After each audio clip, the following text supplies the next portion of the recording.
Assalamualaikum warahmatullahi wabarakatuh.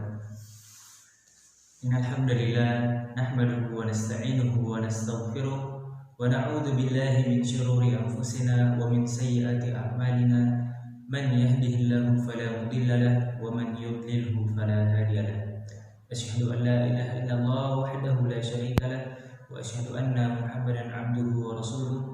Allahumma salli ala Muhammad wa ala alihi wa ashabihi wa man sara ala nahjihi wa iqtafa atharahu ila yaumiddin. Amma ba'd. Anak-anak sekalian, jadi insyaallah pada kesempatan kali ini Ustaz akan menjelaskan, mendapatkan amanah dari kegiatan ajar ini, yaitu hal-hal yang berkaitan tentang puasa dan secara khusus sholat tarawih.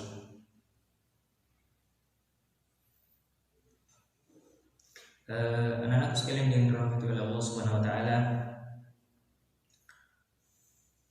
Yang pertama kita akan membahas tentang puasa. Ada beberapa hal yang perlu diketahui terkait dengan puasa. Yang pertama, makna puasa.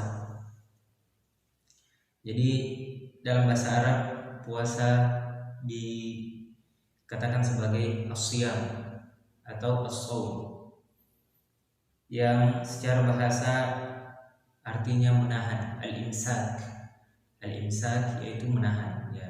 Kita juga biasa mendengar ya kata-kata al-imsak, yaitu menahan. Sedangkan secara istilah yaitu kita beribadah kepada Allah Subhanahu wa taala dengan menahan diri dari makan, minum, serta hal-hal yang dapat membatalkan puasa lainnya yang nanti akan kita jelaskan. Ya, mulai dari terbitnya fajar hingga terbenamnya matahari. Ya, jadi itu definisi puasa secara bahasa, yaitu menahan, dan secara istilah yaitu kita beribadah kepada Allah Subhanahu wa taala yaitu dengan cara menahan makan dan minum serta hal-hal yang dapat membatalkan puasa mulai dari terbitnya fajar hingga tenggelamnya matahari nantinya.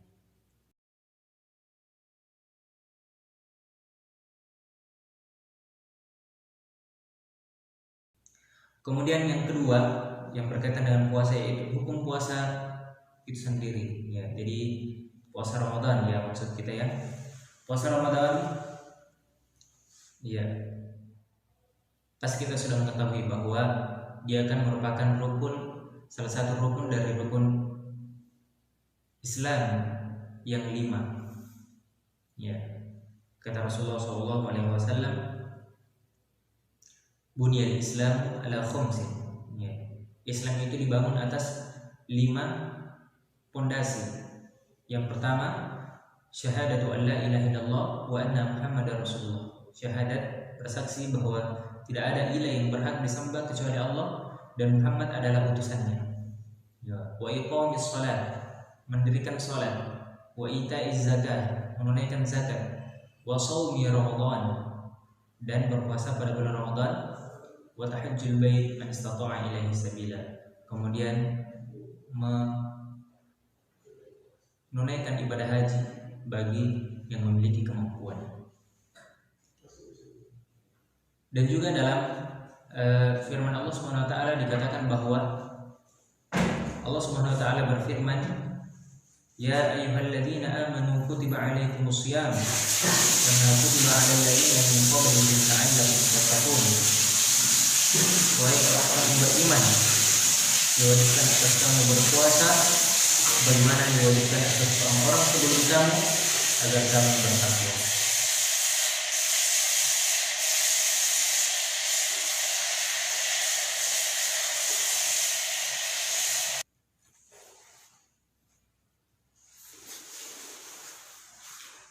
Ya, jadi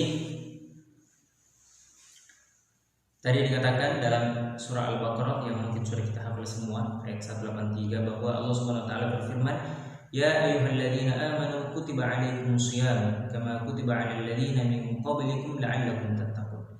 Wahai orang-orang yang beriman, diwajibkan, ya, kutiba, diwajibkan atas kamu berpuasa sebagaimana diwajibkan atas orang-orang sebelum kamu agar kalian bertakwa. Ya, jadi dari ayat ini kita bisa memahami bahwa orang-orang dahulu juga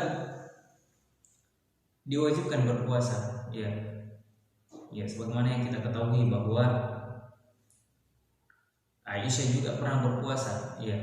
Dia menahan untuk tidak berbicara, ya. Dan begitu juga syariat di zaman para nabi-nabi sebelum Nabi Muhammad SAW. Tapi tentunya cara mereka berpuasa berbeda dengan cara kita. Intinya mereka menahan diri untuk tidak makan, minum, atau bahkan berbicara sebagaimana yang Maryam pernah lakukan.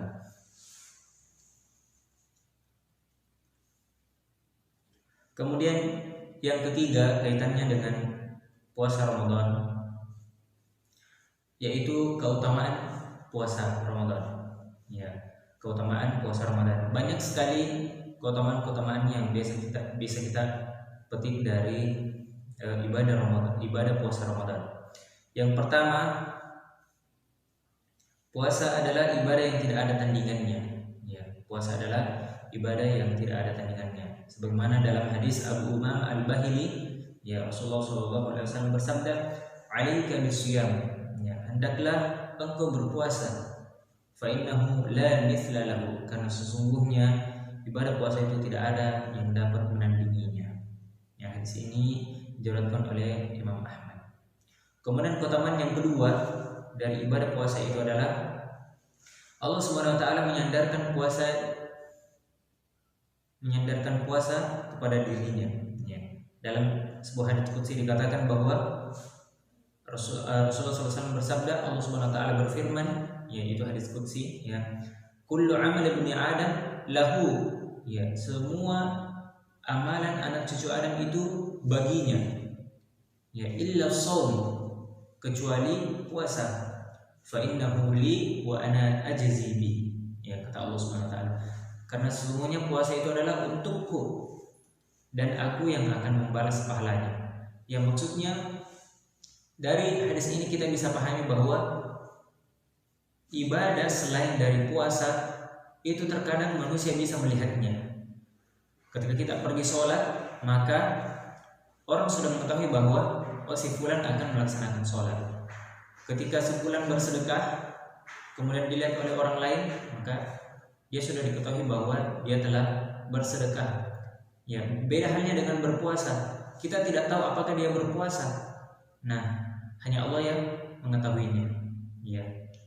Makanya ada istilahnya biasa coko-coko, ya. Berpuasa, berbuka sembunyi-sembunyi. Ya. Itu istilah orang Makassar, ya. Ya, jadi itu keutamaan yang kedua. Yang ketiga, bahwa puasa itu akan memberikan syafaat nanti pada hari kiamat. Ya. Dalam sebuah hadis dikatakan, as-siyam wal Qur'an yashfa'an lil 'abdi, bahwa puasa dan Al-Qur'an itu nantinya datang pada hari kiamat akan memberikan syafaat kepada para ahlinya. Ya. Puasa akan datang memberikan syafaat kepada orang yang senantiasa berpuasa. Begitu juga dengan Al-Qur'an akan datang kepada ahli-ahlinya, yaitu orang-orang yang senantiasa gemar membaca Al-Quran ketika di dunia. Apatah lagi di bulan Ramadan ini, maka kita lebih dianjurkan lagi untuk memperbanyak tilawah Al-Quran kita. Kemudian yang keempat, keutamaan orang berpuasa, yaitu berpuasa akan mendapatkan pahala dan ganjaran yang besar serta ampunan dari Allah Subhanahu wa taala. Ini terdapat dalam surah Al-Ahzab. Di situ panjang ayatnya, ya. Surah Al-Ahzab ayat 33. Saya bacakan artinya, ya. Allah Subhanahu wa taala berfirman, sesungguhnya laki-laki dan perempuan yang muslim, laki-laki dan perempuan yang mukmin, laki-laki dan perempuan yang tetap dalam ketaatan, laki-laki dan perempuan yang benar, laki-laki dan perempuan yang sabar, laki-laki perempuan yang khusyuk, laki-laki dan perempuan yang bersedekah, laki-laki dan perempuan yang berpuasa, laki-laki dan perempuan yang memelihara kehormatannya, laki-laki dan perempuan yang banyak menyebut nama Allah. Allah telah menyediakan menyediakan untuk mereka ampunan dan pahala yang besar dari Allah Subhanahu wa taala. Ya, jadi itu, dan termasuk dalam hal ini adalah puasa Ramadan itu sendiri. Kemudian yang kelima, keutamaan puasa yaitu bahwa puasa adalah perisai dari api neraka. Rasulullah SAW bersabda, "As-siyamu junnah," bahwa puasa itu adalah perisai yang bisa menghalangi orang dari api neraka. Dan yang terakhir, keutamaan puasa yaitu yang keenam, bahwa puasa adalah sebab orang masuk ke dalam surga. Dikatakan dalam sebuah hadis bahwa di surga nanti ada pintu khusus yang disiapkan bagi mereka-mereka yang selalu berpuasa, orang-orang yang ahli dalam berpuasa, yaitu pintu Ar-Rayyan. Kemudian kita masuk ke pembahasan berikutnya, yaitu hikmah disyariatkannya puasa. Ya, hikmah disyariatkannya puasa. Yang pertama, puasa adalah wasilah, ya, wasilah perantara untuk kita bisa meningkatkan ketakwaan kita kepada Allah Subhanahu wa taala. Ya, seperti dalam ayat tadi yang dikatakan, kutiba alaikumusiyam kama kutiba alal ladzina min qablikum la'allakum tattaqun. Telah diwajibkan atas kalian berpuasa sebagaimana diwajibkan orang-orang sebelum kalian agar kalian bertakwa. Jadi untuk meningkatkan takwa kita, salah satu caranya itu dengan cara berpuasa pada bulan Ramadan. Kemudian yang kedua, mendidik manusia dalam mengendalikan keinginan dan sabar dalam menahan diri. Ya, ini hikmah disyariatkannya puasa. Kemudian yang ketiga, puasa menahan laju godaan setan. Ya, terkadang kalau bulan Ramadan kita lihat kan sedikit angka kriminal, ya, itu karena dalam hadis kan memang dikatakan bahwa ketika bulan Ramadan datang itu maka pintu-pintu surga dibuka dan pintu-pintu neraka ditutup, serta setan-setan itu akan dibelenggu. Ya, setan-setan dibelenggu di sini maksudnya ada dua. Yang pertama, setan itu sendiri, ya, dikurangi jumlahnya, diminimalisir. Kemudian yang kedua, maksud dari setan-setan dibelenggu yaitu sifat-sifat setan yang dimiliki oleh manusia. Ya, maka dia akan dikurangi. Kemudian yang keempat, bahwa puasa menimbulkan rasa iba dan sayang kepada kaum miskin. Ya, jadi puasa itu mengajarkan kita untuk berbagi, ya, memiliki rasa pekat terhadap saudara-saudara kita yang miskin. Ya, kita bisa mengetahui bahwa ketika kita menahan diri dari lapar, maka pada waktu itu juga secara tidak langsung kita bisa merasakan bagaimana penderitaan yang dirasakan oleh orang-orang yang tidak memiliki harta atau orang yang miskin. Kemudian yang keenam, puasa membersihkan badan dari elemen-elemen yang tidak baik dan membuat badan sehat. Ya, dalam sebuah hadis dikatakan, ya, meskipun hadis ini masih diperselisihkan, tapi kita bisa mengambil hikmah, kita bisa mengambil ibrah dari perkataan tersebut bahwa sumu tasihhu, berpuasalah kalian, niscaya kalian akan sehat. Kemudian yang berikutnya, rukun puasa. Ya, rukun puasa menahan diri. Yang pertama, menahan diri dari hal-hal yang membatalkan puasa. Jadi menahan diri dari hal-hal yang dapat membatalkan puasa, makan, minum, mengeluarkan mani dengan sengaja, bersenggama dengan suami istri, persenggamaan antara suami istri, yaitu hal-hal yang dapat membatalkan puasa. Dan nanti kita akan jelaskan apa hal-hal yang dapat membatalkan puasa. Kemudian kaitannya dengan bulan Ramadan, ya, rentang waktu berpuasa, ya, kapan dimulai puasa, ya. Puasa dimulai ketika sudah terbit fajar shadiq, ya, atau fajar yang tunggu, ya. Allah Subhanahu wa taala berfirman, wa kulu washrabu hatta yatabayyana lakumul khaytul abyad minal khaytil aswad minal fajr. Makanlah dan minumlah hingga terang bagimu benang putih dari benang hitam, yaitu fajar. Ya, jadi ketika sudah fajar maka dilarang lagi bagi kita untuk makan dan minum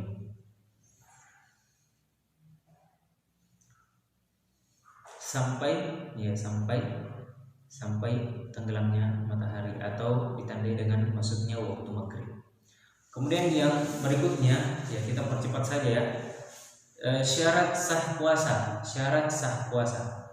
Ya, ada 7 ya syarat sah puasa. Yang pertama Islam.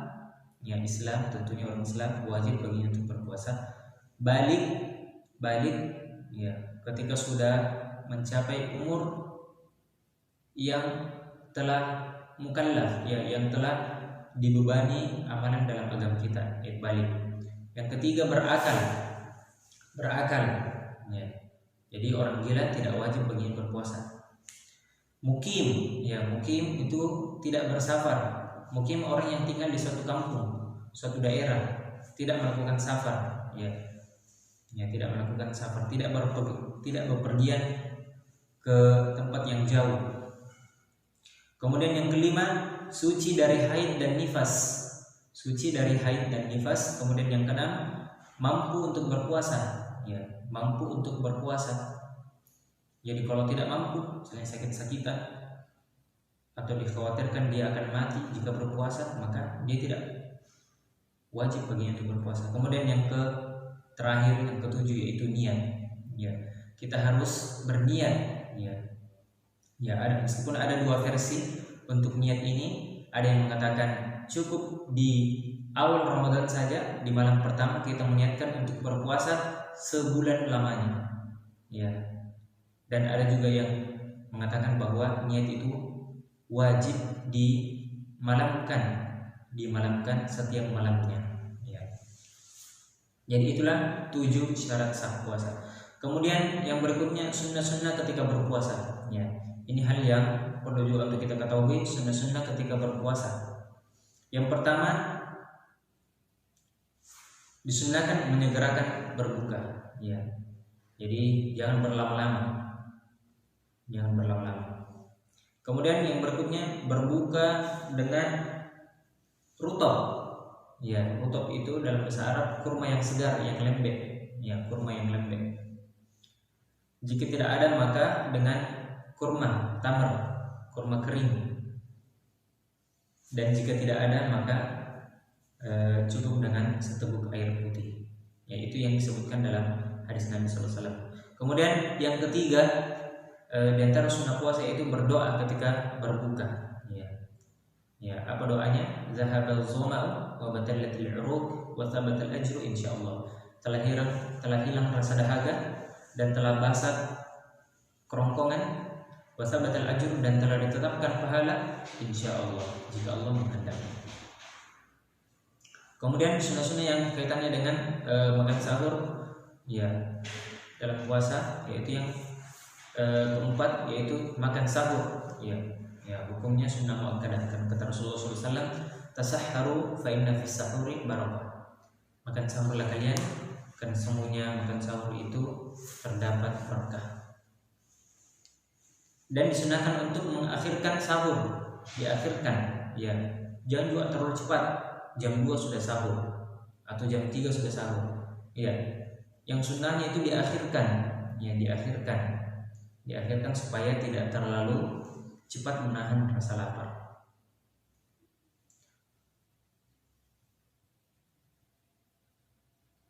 Kemudian di antara sunnah-sunnah puasa yang perlu untuk kita ketahui yaitu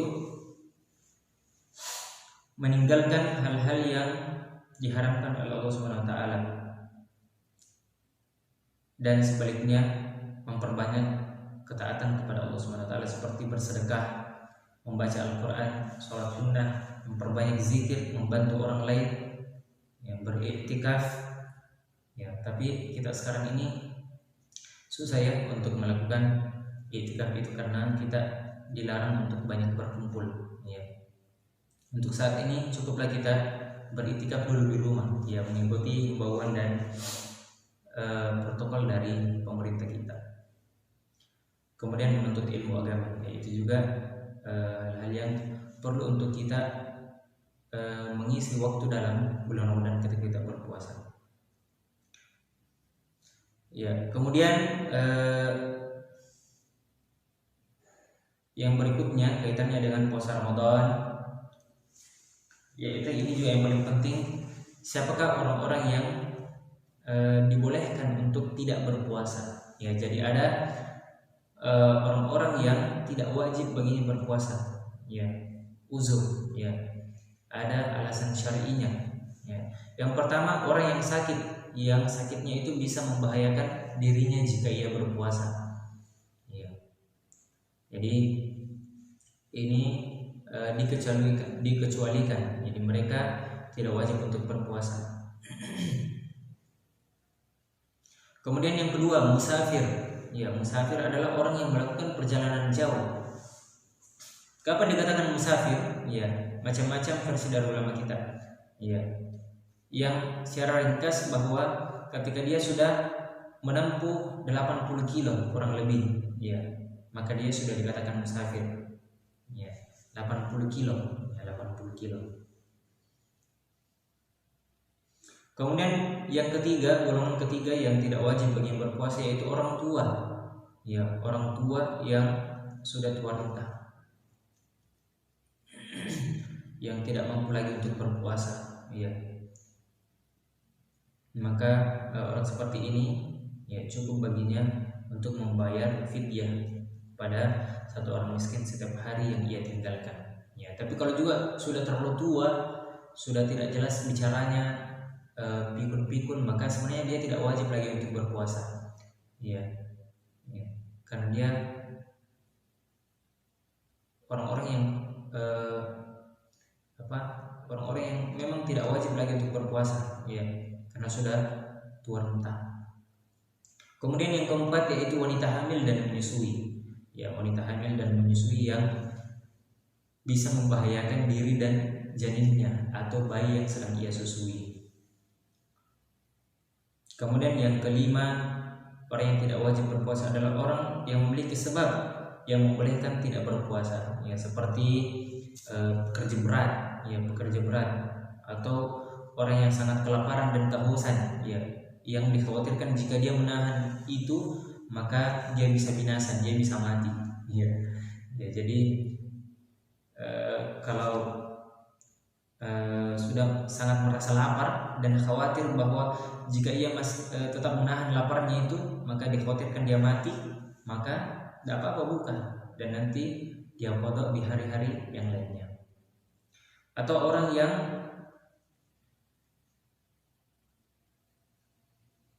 mujahid fisabilillah, ya, ikut berperang di jalan Allah Subhanahu wa taala.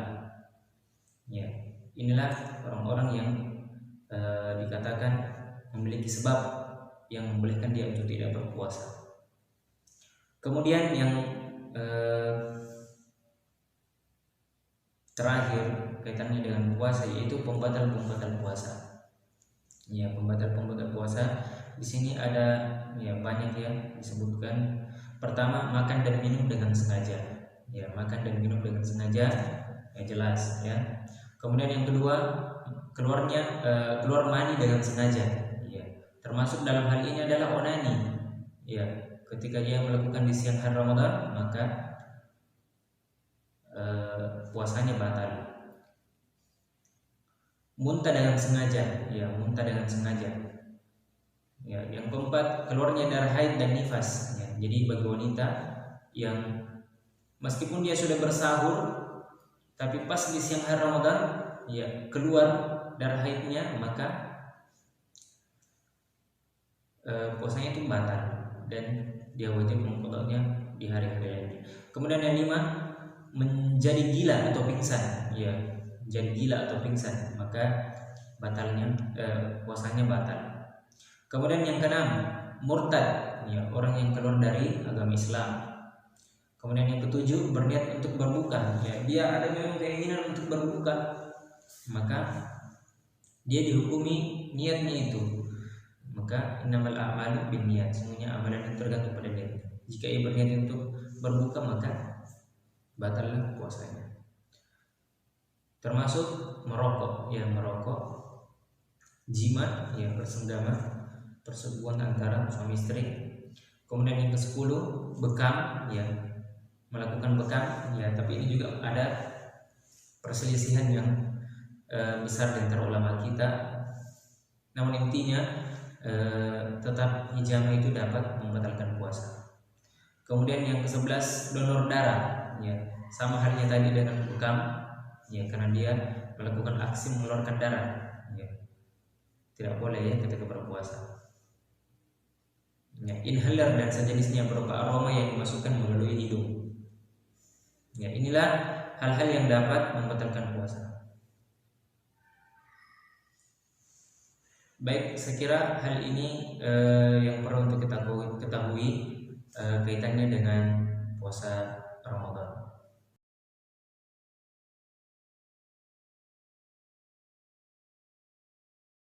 Baik, jadi sekarang kita akan masuk membahas terkait sholat tarawih, ya hal-hal yang berkaitan dengan sholat tarawih.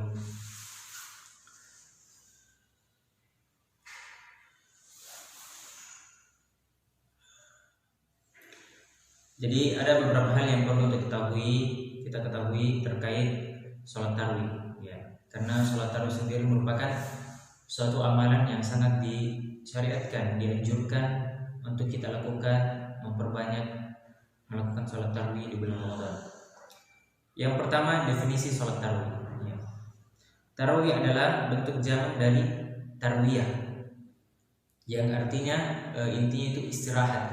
Ya, istirahat. Dikatakan tarawih karena pada zaman dahulu ketika Rasulullah SAW bersama para sahabatnya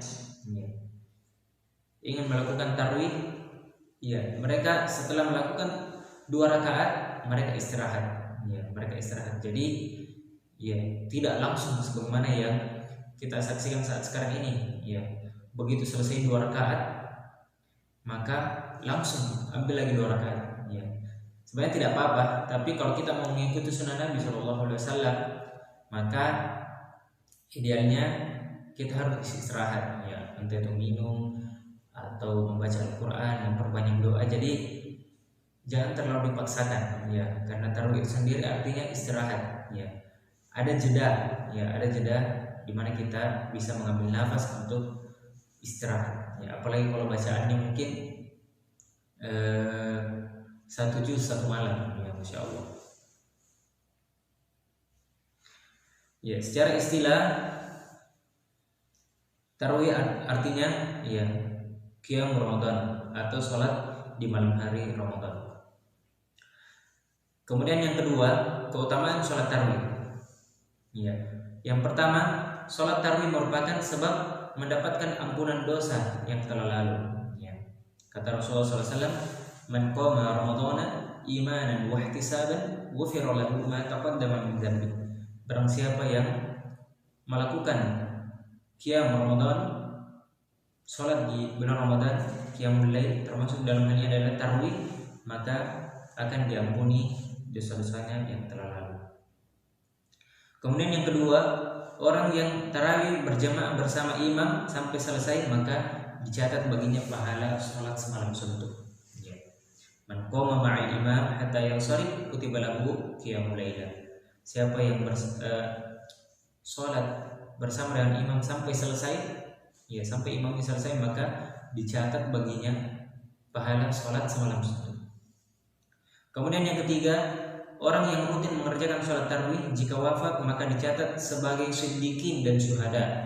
Ya orang-orang yang siddiqin yaitu orang-orang yang telah jujur membenarkan dirinya, ya membenarkan kesaksiannya, dan syuhada orang-orang yang mati syahid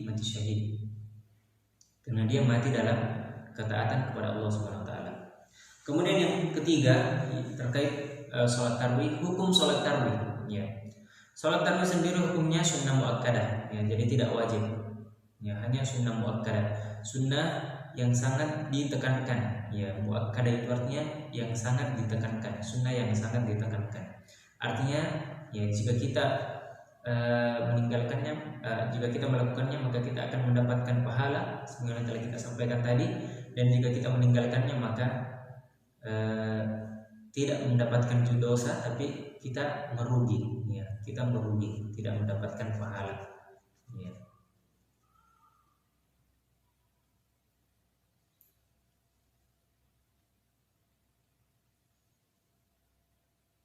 Kemudian yang berikutnya, apakah sholat tarawih wajib dilakukan di masjid? Ya, maka kita katakan tidak wajib.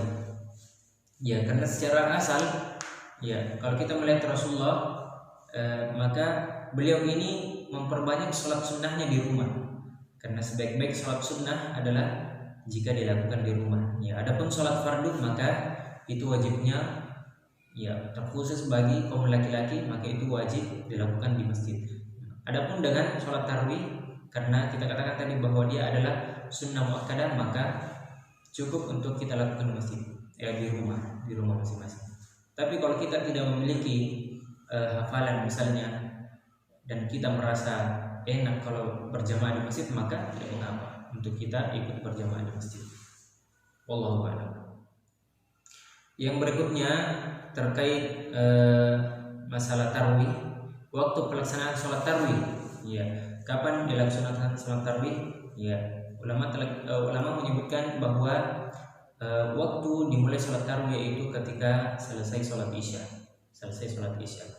ya, itu waktu yang paling ideal, ya, karena jika dilakukan di tengah malam maka itu bukan lagi artinya tarawih, ya, itu sholat tahajud atau sholat lail, ya, qiyamul lail atau sholat tahajud yang biasa kita dengarkan. Kemudian yang berikutnya, jumlah rakaat sholat tarawih, ya, sebenarnya tidak ada ketentuan berapa jumlah rakaat sholat tarawih, ya, namun yang sering kita dengar, ya, banyak versi dari ulama kita, ada 12, ya, ada 15, ada 21, ya, silakan pilih, ya, sesuai dengan kesanggupan kita. Ya, itu bersamaan dengan witirnya, ya, yang akan dijelaskan nanti oleh ustadz kita.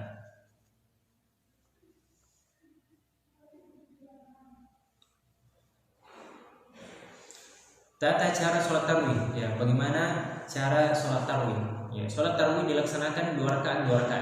Ya, ini merupakan pendapat mayoritas jumhur ulama kita, mayoritas kebanyakan dari ulama kita. Kemudian bacaan dalam sholat tarawih, ya, tidak ada ketentuan, ya, tidak ada ketentuan bacaan apa yang dibaca dalam sholat tarawih. Yang pada intinya, ya, lebih panjang lebih baik, ya, lebih panjang lebih baik. Ya, kata Rasulullah SAW, khirus sholat tuluha, ya, sebaik-baik sholat adalah yang panjang bacaan. Ya, sekira inilah, ya, apa yang perlu kita ketahui terkait pelaksanaan sholat tarawih khususnya di bulan Ramadan ini. Baik, teman-teman sekalian, semoga bermanfaat. Kurang dan lebihnya mohon dimaafkan. Hadanallahu wa iyyakum ajma'in. Subhanakallahumma wa bihamdika nasyhadu an la ilaha illa anta wa nastaghfiruka wa natubu ilaik. Wassalamualaikum warahmatullahi wabarakatuh.